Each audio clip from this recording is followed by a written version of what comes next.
자, 우리 예수님께서 승천 이제 하시면서 제자들에게 성령을 기다리라고 하는 것과 또 한편으로는 이 지상 대명령이라고 하는 명령을 주셨죠.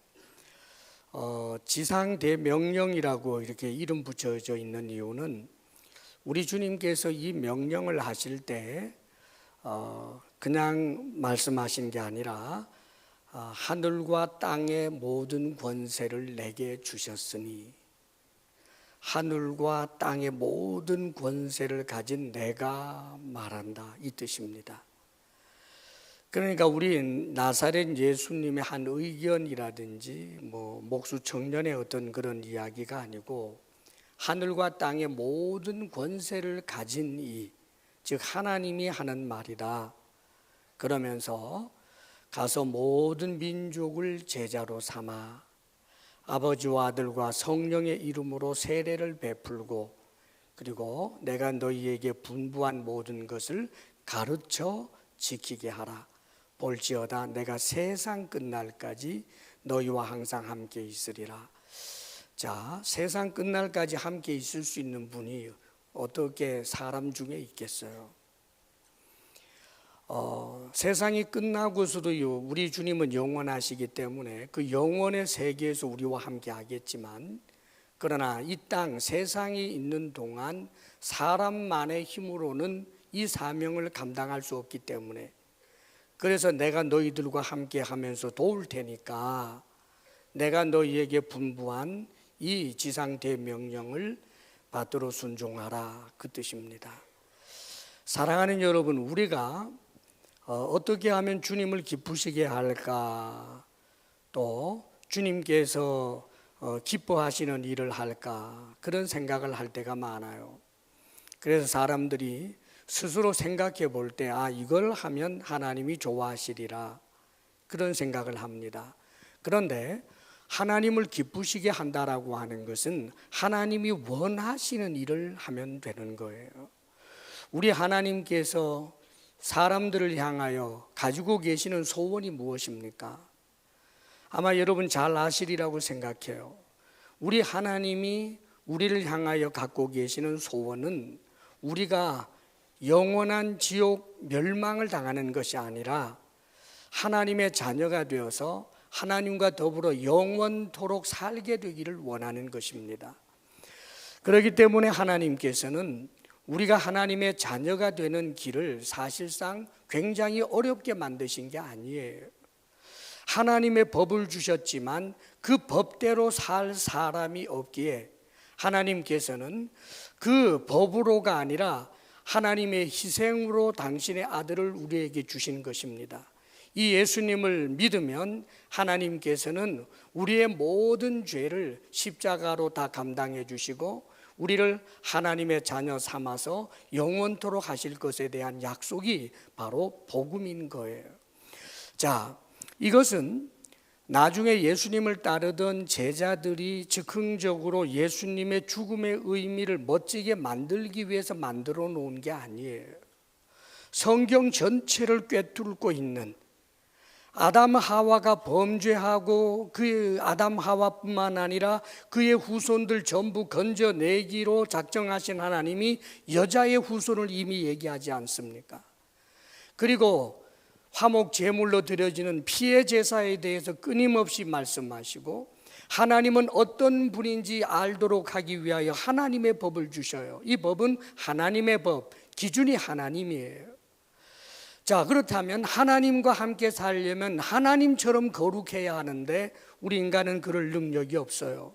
그래서 하나님은 자신의 죄를 인정하고 연약함을 인정하고 하나님이 주신 은혜의 선물에 대하여 아멘하고 받아들이며 주여 나를 긍휼히 여기소서 하는 이들마다 구원하시기로 작정한 것입니다. 그런데 이것조차도 거부하는 이들, 사실 우리 인간이 얼마나 강팍한지 몰라요. 우리가 굉장히 논리적이라고 하면서도 묘할 정도로 하나님에 관한 이야기에 대해서는 굉장히 비논리적으로 가버리고 맙니다. 다른 것에서는 신중하지만 하나님에 대해서는 신중하지 못한 그런 태도를 우리 인간들이 갖고 있어요. 마음속에 완악함 때문에 그렇습니다. 자, 우리 하나님의 소원은 무엇입니까? 인간을 구원하기 위함이잖아요. 그래서 성경도 주셨고, 그래서 예수님도 주셨고, 그래서 성령께서 오셨고, 성령으로 말미암아 교회가 생겼고, 사람들을 살리고자 하시는 하나님의 일을 지금도 진행하는 것입니다. 다만 하나님의 한 원칙이 있어요.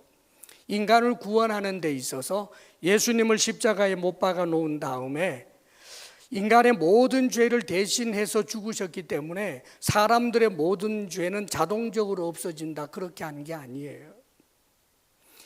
예수님을 믿는 이들, 예수님을 의지하는 이에게 구원을 주시기로 하신 것입니다. 하나님께서 그런데 그 일을 하시기 위해서 하나님 자신의 능력, 성부, 성자, 성령님의 능력과 천사들을 동원해서 한순간에 하나님께서는 모든 사람들을 예수 믿게 만들 수 있어요. 그러나 그렇게 하시지 않고 하나님은 구원받은 사람들을 통해서 또 다른 사람들을 구원하는 그런 일을 하도록 하나님께서는 당신의 구속사에 참여하게 하는 것입니다. 창세기로부터 요한계시록에까지 하나님이 인간을 구원하시고자 하는 그 열심에 참여하게 되는 인물들을 역사의 주역 혹은 교회의 일꾼, 주님 집의 일꾼이라고 부르는 것입니다. 우리 주사랑교회에서 제자대학을 합니다. 제자대학까지의 그 과정을 생각해 보십시오. 복음을 전하는 일이 있었습니다. 새가족을 양육합니다. 양육반에 들어옵니다. 제자학교를 합니다. 중보기도 학교를 합니다. 제자대학을 졸업합니다. 그 과정에서 복음을 전하는 일, 그들을 위하여 기도하고 돕고 섬겨줬던 그런 셀 가족들, 셀 리더들, 재생산 사역자들의 많은 헌신 끝에 등장하는 것이 제자대학 졸업생입니다. 우리 주사랑교회 핵심 가치가 사람을 살리는 일입니다. 사람을 살리는 일은 사람을 통해서 합니다. 성령께서 그 사람 속에서 역사함으로 사람을 살리는 거예요.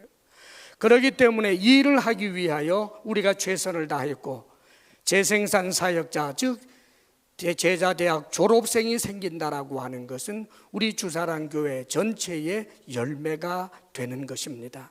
그러므로 이 일이 계속해서 반복이 된다 할지라도 즐겁고 또 즐거울 수밖에 없고, 감사하며 또 감사할 수밖에 없는 것이 우리 공동체의 모습이어야 하는 것입니다. 사랑하는 여러분, 오늘 특별히 여러분 잘 오셨습니다. 이 가운데는 이미 제자대학을 졸업하여 재생산 사역자로 계시는 분들이 대부분일 줄 압니다. 또 축하하기 위하여 와 있는 사랑하는 이들도 많이 있는 줄 압니다. 이제 원하기는 우리 주사랑교회가 계속하여 우리 주님께서 일꾼을 세워냈듯이 사람들을 일으켜 세우는, 그리하여 하나님께서 기뻐하시는 건강한 교회, 예루살렘 교회와 같이 되기를 바랍니다. 이를 위해서 여러분들이 함께 기도해 주시고 또 함께 격려하고 함께 달려가 주셨으면 좋겠습니다. 졸업생 여러분, 이제 시작입니다. 주사랑교회 제자대학 졸업증 가지고 취직 못합니다. 주사랑 제자대학 이 졸업증을 어디에서도 알아주지 않습니다. 그러나 여러분 곁에 눈에 보이지 않지만 함께 하시는 성령님 천사들, 여러분들이 훈련 받은 대로 성경 속에 등장하는 스데반 집사나 빌립 집사처럼 복음을 전하는 사람, 연약한 사람을 일으켜 세우는 자로 살기를 원하시는 것입니다. 사실 이 일은 하늘의 별을 따오라고 하는 것만큼 그렇게 어려운 일이 아닙니다. 용기를 내고 주를 의지하면, 그리고 내 자신이 가지고 있는 두려움을 조금만 덜어내면 우리 주변에 하나님의 섭리를 따라 만나는 이들에게 침묵하지 않을 수 있습니다. 예수 믿는 거 참 좋아요. 그 소리 왜 못하겠습니까? 당신과 함께 교회 갔으면 정말 좋겠어요. 왜 못하겠습니까, 여러분? 그뿐만 아니라 함께 신앙생활하면서 연약한 자를 볼 때마다 여러분들이 자라기까지 도와주셨던 그 셀 리더와 셀 가족들을 생각하면서 여러분들도 그 일을 하는 것입니다. 역사의 주역이라고 하는 것은 세상 사람들이 말하는 그런 영웅을 말하는 것이 아닙니다. 세상 역사에서의 영웅과 하나님 나라, 하나님 집에서의 영웅은 다릅니다. 복음을 전하는 사람, 누군가를 위해서 기도하는 사람, 하나님의 말씀을 따라 살기 위하여 최선을 다하며 살아가는 그들이야말로 천사들도 부러워할 만한 귀한 신분의 사람이고, 그 영광에 빛나고 찬란함은 주님께서 재림하면서 온 우주 가득히 드러나게 될 것입니다. 여러분의 정체를 늘 생각하면서 계속하여 이제 훈련받은 대로 많은 사람을 살리는 일꾼이 될 수 있기를, 또 여러분을 통해서 또 다른 일꾼이 세워질 수 있기를 주의 이름으로 축복합니다.